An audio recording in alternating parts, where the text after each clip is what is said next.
Metade dos presos em Farroupilha são considerados reincidentes de ações anteriores, ou seja, a grande maioria dos delinquentes presos são por furtos de pequenos delitos, arrombamentos ou furto de veículos. Acusados são encaminhados para a delegacia, porém conseguem em poucos dias a liberdade e muitas vezes retornam a cometer os mesmos delitos. Um dos casos mais recentes é de João Sidney Pires, preso na tarde de domingo por arrombamento e furto em um restaurante localizado na rua Papa João 23. Há cerca de 4 dias atrás, o mesmo acusado foi preso por outro arrombamento e furto no bairro 1º de Maio. Pires não é o único. Alexandre Brum foi preso pela Brigada Militar por arrombamento e furto de uma máquina de lavar roupa no bairro Planalto no mês de maio.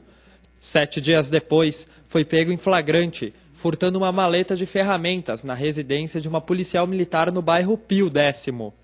Aqui nós fizemos um trabalho, então, no sentido de identificar reincidências que são praticadas basicamente pelas mesmas pessoas. Onde nós tivemos aí num período de 2 anos, que foi um levantamento que nós fizemos aqui no 36º BPM, elencamos então as pessoas que mais reincidiram, e chegamos ao número de aproximadamente entre 1.000 prisões efetivadas, 111 prisões foram efetuadas em cima das mesmas pessoas, sendo que muitas delas reincidiram durante um ano, em 7 vezes foram presas, 9 vezes foram presas, né? Foi esse o trabalho que foi feito no sentido de identificar quem são os mais reincidentes, embora haja uma frustração por parte não só da polícia, mas por parte da população, né, de não ver talvez aquilo que gostariam de ver, ou seja, o indivíduo, né, tendo então o cumprimento da sua punição, mas para o policial, de uma certa forma, serve de estímulo e não contra-estímulo, quer dizer, mais e mais vezes o policial ele vai ter no seu íntimo aquele profissionalismo todo de trabalhar, de fazer com que a lei seja cumprida. A maioria dos acusados presos nesses casos são usuários de drogas e necessitam de objetos furtados para negociar a venda e comprar mais drogas. A advogada Sandra Araújo explica que dentro dos presídios o uso de drogas é normal e que manter preso o acusado não diminuirá as chances de uma ressocialização do detento. O sujeito vai, ele cumpre a pena dele, depois que termina de cumprir a pena, assim, em 5 anos ele cometeu um novo delito, ele se torna reincidente. Em Farroupilha não chega nem a acontecer, pelos casos que eu acompanhei, nem chega a dar esse tempo de 5 anos e nem do trânsito em julgado, e eles já estão cometendo novos delitos. Eu acredito que em Farroupilha a situação dos jovens de 18 a 27 anos que têm cometido delito, eles vão, e que eles são usuários de droga, eles vão ser reincidentes sempre, enquanto eles não forem tratados, né? Enquanto eles não se libertarem do vício, eles sempre vão ser reincidentes, eles sempre vão cometer novos delitos. E se eles forem usuários, eles vão continuar usando droga dentro do presídio, né?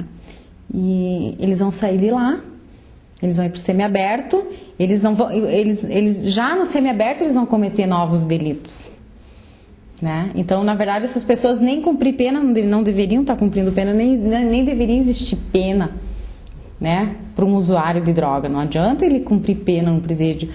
A forma de ação das autoridades julgadoras agem de acordo com os autos apresentados pelo Ministério Público e Delegacia de Polícia. Baseados na lei, todas as pessoas têm direito a responder em liberdade. Caso haja crimes anteriores, as possibilidades de soltura seriam pequenas. Casos como o de Pires e o de Brum ocorrem, pois antes deles serem julgados, eles iniciam novos furtos. Sempre é levado em conta nos pareceres do Ministério Público. Se a pessoa tem diversos antecedentes, por exemplo, por receptação, né, se vai pedir ao juiz que essa pessoa responda ao processo presa.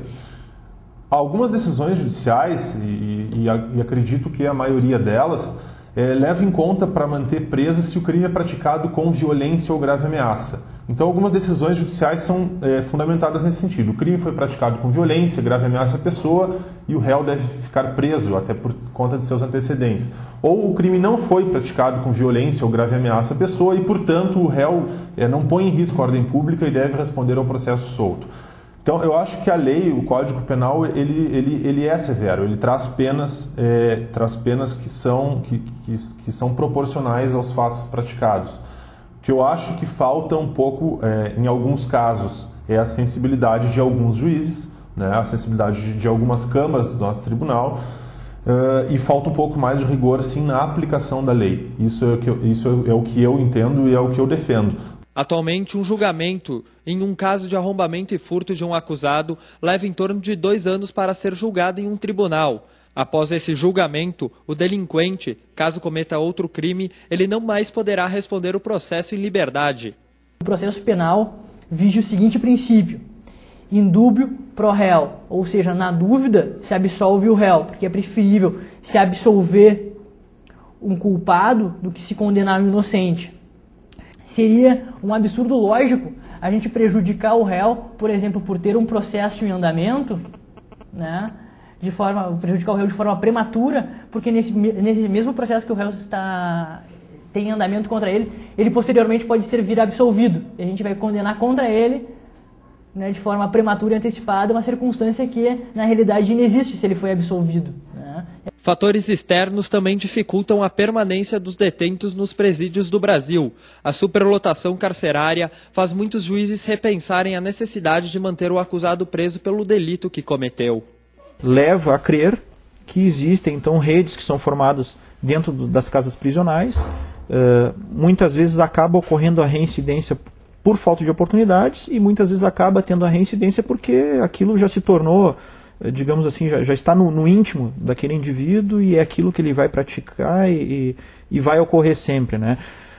Fundamentando que não há como se manter preso autores de furtos menos graves, porque os presídios estariam destinados então para aquelas pessoas que efetivamente colocam em risco a ordem pública, praticando crimes com violência ou grave ameaça contra as pessoas.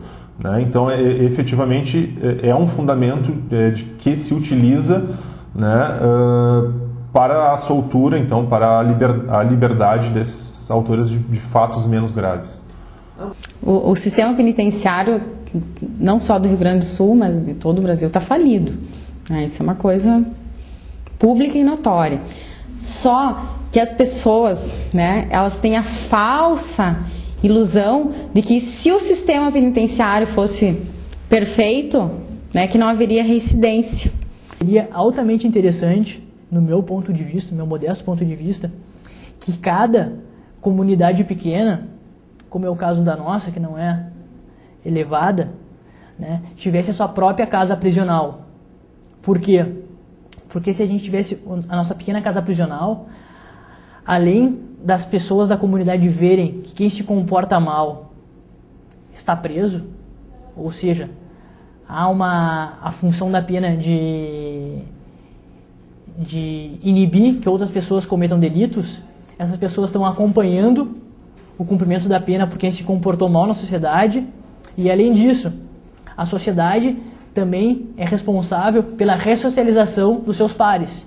Então, no momento em que esses indivíduos forem saindo da prisão, é sim a obrigação da sociedade de também ajudar a ressocialização dessas pessoas, porque senão vão novamente praticar delitos e voltar a ser cliente de várias criminais, né, só prejudicando o bem-estar social como um todo.